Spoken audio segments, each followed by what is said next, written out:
కేసీఆర్ సంతానంలా కొడుకు కంటే బిడ్డ మీదనే ఎక్కువ ప్రేమ ఉంటదని అంటారు. అందుకే ఎంపీగా ఓడిపోయినా ఎమ్మెల్సీని చేసిండు అని కూడా అంటారు. ఏదన్నా కావాలని కవిత పట్టుబడితే తప్పకుండా ఇస్తాడట కేసీఆర్. అగు అంత పాయరం ఉంటది బిడ్డ మీద. అసొంటి కేసీఆర్ బిడ్డగా అనిపిస్తే ఏం చేసిండో చూడండి.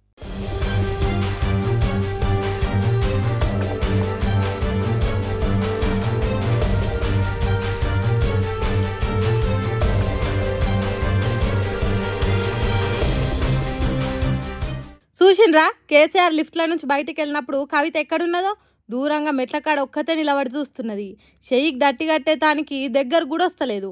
అదే అంతకుముందు అయితే మీరందరు కాదు ఇక్కడ నేనే ఉన్నా అన్నట్టు ముందు కురుకొచ్చి కేసీఆర్కు అన్నీ చేస్తుండేది. ఆమడ దూరాన్ని నిల్చొని చూస్తున్నది. కేసీఆర్ లిఫ్ట్ల నుంచి దిగి కవితని ఎప్పుడొచ్చినో బిడ్డ అని ఒక్క మాట అడగలేదు తండ్రి. ఫామ్ హౌస్ల నుంచి బీఆర్కే భవన్ పోతున్నాడు కేసీఆర్ అని తెలిసి సీదా ఆడికే పోయిందట కవిత. అప్పుడే పల్లా రాజేశ్వర్ రెడ్డి జారివాడుతోని కొందరు అటు దిక్కుపోయిండ్రట. అప్పుడు కవిత ఫామ్ హౌస్ చేరుకునుడు కేసీఆర్ బయటికి వెళ్ళుడు ఒక్కసారే జరిగిందట. మరి హడావుడిలా కన్నబిడ్డ కవితను చూడలేదో లేకుంటే ఉత్తరాలు రాసిందనే కోపం పీకల దాకున్నదో తెలియదు గాని కవిత దిక్కు కన్నెత్తి కూడా చూడలేదు.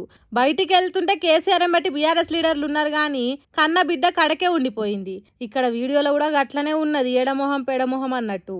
మీడియా ముందు కవిత మా లీడర్ కేసీఆర్ అని అంటున్నది గాని ఇప్పుడు కేసీఆర్ మాట్లాడకుండా అయిందని అంటుర్రు. మంచిగున్న పాలల్లో మైలేసినట్టు ఉత్తరాలు రాసి గత్తర లేపింది పార్టీలా. నవ్వేటోన్ ముంగట్నే బొక్క బోర్ల పడ్డట్టు వేసిందనే కోపం ఉండి ఇట్లా చేసిండు కేసీఆర్ అని అంటుర్రు కొందరు. మరి అంతే కదా, ఏదున్న పార్టీలో తక్లీఫ్ ఉంటే తండ్రి కాడికి పోయి కూర్చొని మాట్లాడితే అయిపోయే పని. కానీ ఉత్తరాలు రాసుడు, అవి బయటికి లీక్ అవుడు, లేని తలకాయ నొప్పులు వచ్చుడు కేసీఆర్కు ఇష్టం లేని పనులాయే. అందుకే గౌరాల బిడ్డ మీద కాసింత గుర్రు మీద ఉన్నాడని అంటుర్రు. కవిత ఎన్ని రూపాయలు వేసినా కేసీఆర్ కోపం తగ్గుడు కష్టమే అన్నట్టు చెప్తుర్రు. మరి చూడాలి. విమానంలో ప్రయాణం చేస్తే చేరుకోవాల్సిన కాడికి తొందరగానే చేరుకుంటారు కావచ్చు. విమానంలో సౌకర్యాలు మంచిగానే ఉంటాయి కావచ్చు. ఎత్తేసుడు, స్టేషన్ల లాగుడు, క్రాసింగ్లు పెట్టుడు ఉండకపోవచ్చు. కానీ విమానం ప్రయాణం ఎంత మంచిగా ఉంటుందో అంతే ప్రమాదం కూడా ఉంటుంది. గుజరాత్ రాష్ట్రం అహ్మదాబాద్లో ఎయిర్ ఇండియా విమానం కూలి ఎంత ఘోరం జరిగిందో చూడు.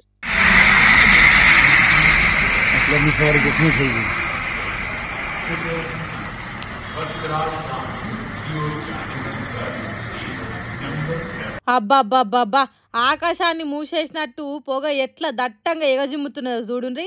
ఎయిర్ ఇండియా విమానంలో ఏం ఇబ్బంది కలిగిందో ఏం పాడో గానీ అహ్మదాబాద్ సర్దార్ వల్లభాయ్ పటేల్ ఇంటర్నేషనల్ ఎయిర్పోర్ట్ నుంచి లండన్ పోవాల్సిన విమానము కొంత ఎత్తుకు ఎగిరి ఇగో గిట్ల కూలింది. గాశారం పాడుగాను కూలిన విమానం జనం లేని కాడ కాకుండా మెడికల్ కాలేజ్ బిల్డింగ్ మీద పడ్డదట. అంటే విమానంలో ఉన్నోళ్ళే కాదు కాలేజీలో చదివేటోళ్ళు కూడా ఆగమైనరట.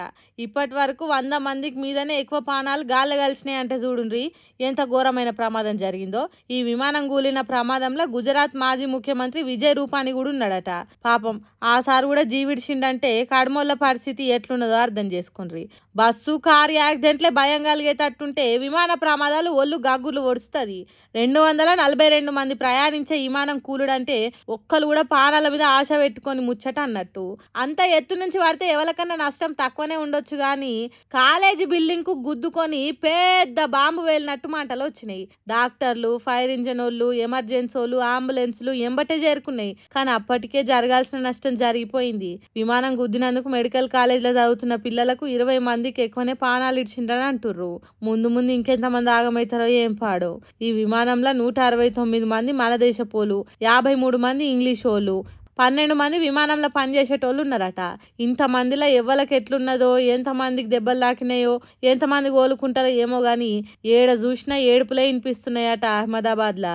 విమానాల మంత్రి కె రామ్మోహన్ నాయుడు, హోంమంత్రి అమిత్ షాలు గుజరాత్ ముఖ్యమంత్రి భూపేంద్ర పటేల్ తోని ఫోన్లో మాట్లాడి పరిస్థితి ఎట్లున్నదని తెలుసుకున్నారట. కాలం గడిచే కొద్దీ ఈ ఘోరం వల్ల ఎంతమందికి ఏం జరిగింది, ఎంతమంది బతికి బయటపడ్డారనేది తెలుస్తుంది. ఆ దేవుని దయతోని చాలా మందికి ఏం కావద్దనే కోరుకుందాం. ఏమంటారు?